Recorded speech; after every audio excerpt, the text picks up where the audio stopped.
सर्वेभ्यो नमो नमः। अद्य वयम् अव्ययपदानि इति विषयमाधृत्य काञ्चित् चर्चां कुर्मः। कक्षा सप्तम्याः पाठ्यक्रमे निर्धारिताः सन्ति। अव्ययपदानि पद अव्ययपदानि, इन तीन पदों से मिलकर एक शब्द बना है। अ का तात्पर्य है निषेधार्थक, व्यय शब्द का अर्थ है परिवर्तन और पदानि शब्द का अर्थ हुआ वर्णों का सार्थक समूह अर्थात शब्द। तो व्यय का अर्थ क्या हुआ? परिवर्तन। जिस प्रकार एक शब्द है सत्य, सत्य का अर्थ होता है सच, और यदि उसके सामने यदि हम अ लगाते हैं तो क्या होता है? असत्य। धर्म है, धर्म के आगे यदि हम अ लगाते हैं तो अर्थ हुआ अधर्म, अर्थात सत्य का अर्थ हुआ सच, और सच के आगे हम अ लगा दे असत्य का अर्थ हुआ क्या? झूठ, इसके विपरीत। इसी प्रकार धर्म का अर्थ कर्तव्य पालन, और उसके सामने भी यदि हम अ लगाते हैं तो अधर्म, कर्तव्य पालन न करना। न्याय, न्याय के सामने यदि हम उसके आगे अ लगाते हैं तो अन्याय, तो उसका न्याय का विपरीत अर्थ हुआ। तो इसी प्रकार व्यय शब्द का अर्थ हुआ परिवर्तन, बदलाव, और उसके आगे यदि हम अ लगाते हैं तो अव्यय, अर्थात जो बदलाव नहीं है, जो परिवर्तन नहीं है। ठीक है, जो बदलता नहीं है, परिवर्तन नहीं होता है, ऐसे वर्णों का सार्थक समूह ही अव्यय पदानि हैं। और एक शब्द में कहें अपरिवर्तनीय शब्द, अर्थात जिन शब्दों में कोई भी बदलाव नहीं होता है। तो इसलिए एक कारिका है, सदृशं त्रिषु लिंगेषु सर्वासु च विभक्तिषु वचनेषु च सर्वेषु यन्नव्येति तदव्ययम्। अर्थात क्योंकि हमने पहले ही कहा था कि शब्द हैं तो शब्द के लिंग के अनुसार रूप चलते हैं, फिर उनमें विभक्तियां होती हैं और वचन होते हैं, इन्हीं में परिवर्तन होता है। तो इसलिए इस श्लोक, इस कारिका में भी यही बताया गया है। सदृशम एक समान, त्रिषु लिंगेषु तीनों लिंगों में, सर्वासु च विभक्तिषु और सभी विभक्तियों में, वचनेषु च सर्वेषु और जितने भी वचन, अर्थात तीन वचन हैं, एक वचन द्विवचन बहुवचन में भी जो एक समान हो। यन न वेति, यन माने जो ये शब्द हैं, न वेति न व्ययति, कि जो घटते नहीं हैं, परिवर्तन नहीं होते, जो बदलते नहीं हैं, वो अव्यय है। तो इसलिए जिन शब्दों का लिंग वचन विभक्ति के अनुसार रूप नहीं बदलता उन्हें अव्यय कहते हैं।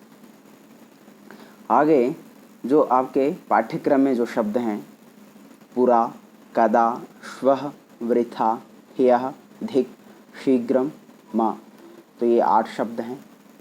तो इन शब्दों पर अभी चर्चा करते हैं, एक एक शब्द पर। पहला शब्द है पुरा। पुरा शब्द का अर्थ हुआ पहले अथवा प्राचीन। पुरा भारतस्य नाम आर्यावर्तः आसीत्। पहले या प्राचीन काल में भारत देश का नाम आर्यावर्त था। पुरा अयोध्यायाः राजा रामः आसीत्। पहले अयोध्या के राजा राम थे। पुरा अत्र एकः विशालः वृक्षः आसीत्। पहले यहाँ पर एक विशाल वृक्ष था। दूसरा शब्द है कदा। कदा का तात्पर्य कब। त्वं स्वगृहं कदा गमिष्यसि, तुम अपना घर कब जाओगे। और ध्यान रखना, कदा शब्द प्रश्नवाचक है, और प्रश्नवाचक होने के कारण वाक्य के अंत में हमें प्रश्नवाचक चिन्ह भी लगाना है। परीक्षा कदा भविष्यति, परीक्षा कब होगी। बालः कदा गन्तुम् इच्छति, जो बच्चा कब जाना चाहता है। तीसरा शब्द है श्वः, आने वाला कल। श्वः रविवासरः भविष्यति, कि यदि आज शनिवार है तो कल जो आने वाला है वह रविवार होगा। तो इसलिए श्वः रविवासरः भविष्यति, आने वाला जो कल है वह रविवार होगा। अहम श्वः गीतां पठिष्यामि, मैं कल भगवद गीता को पढ़ूंगा। देवः श्वः अयोध्यां गमिष्यति, देव कल अयोध्या जाएगा। चौथा शब्द है वृथा। वृथा का तात्पर्य व्यर्थ, बेकार।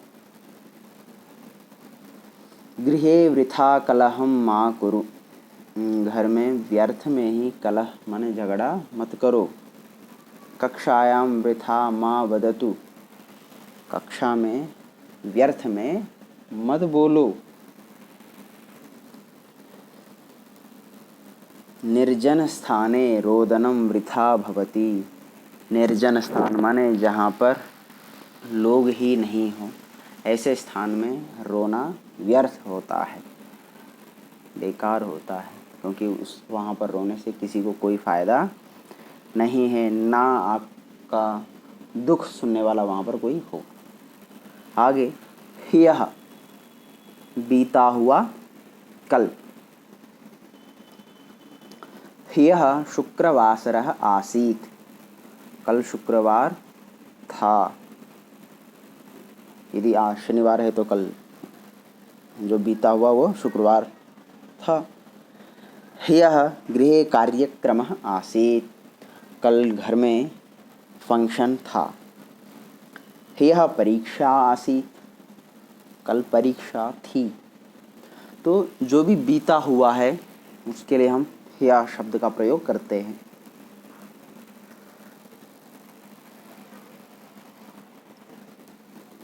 धिक छठा शब्द है। धिक का तात्पर्य होता है धिक्कार। दुर्जनम धिक, दुर्जन व्यक्ति को धिक्कार है। और ध्यान रहे धिक शब्द का जब भी प्रयोग हो तो वहाँ पर हमें द्वितीय विभक्ति का प्रयोग करना है, जिसके लिए हम धिक शब्द का प्रयोग कर रहे हैं। का पुरुषम धिक, का पुरुष शब्द का अर्थ होता है कुत्सित पुरुष, बुरा व्यक्ति, गलत व्यक्ति को धिक्कार है।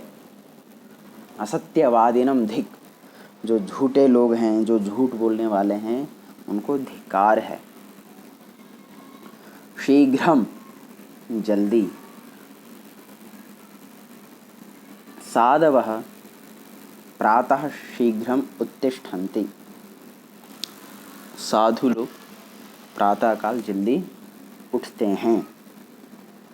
अश्वः शीघ्रम धावति, घोड़ा शीघ्र माने बहुत जल्दी दौड़ता है। रामः शीघ्रम चलति, राम तेज चलता है, बहुत जल्दी जल्दी चलता है। माँ नहीं, ध्यान रहे माँ और न इन दोनों शब्दों का अर्थ एक ही है, नहीं, निषेधार्थक, मना करने के अर्थ में प्रयोग होते हैं। त्वं कक्षायाः अथवा गृहात् बहिः मा गच्छ, तुम कक्षा के या घर से बाहर मत जाओ। कोलाहलम मा कुरु, कोलाहल मत करो, चिल्लाना बंद करो। क्रोधम मा कुरु, क्रोध मत करो। तो इस प्रकार के आप अन्य भी वाक्य बना सकते हैं इन अर्थों में, और इसी प्रकार अभ्यास करते रहेंगे तो आपका वाक्य अभ्यास भी बढ़िया हो जाएगा, और इसी के माध्यम से अनुवाद भी आप बहुत अच्छी तरह से कर सकते हैं। धन्यवाद।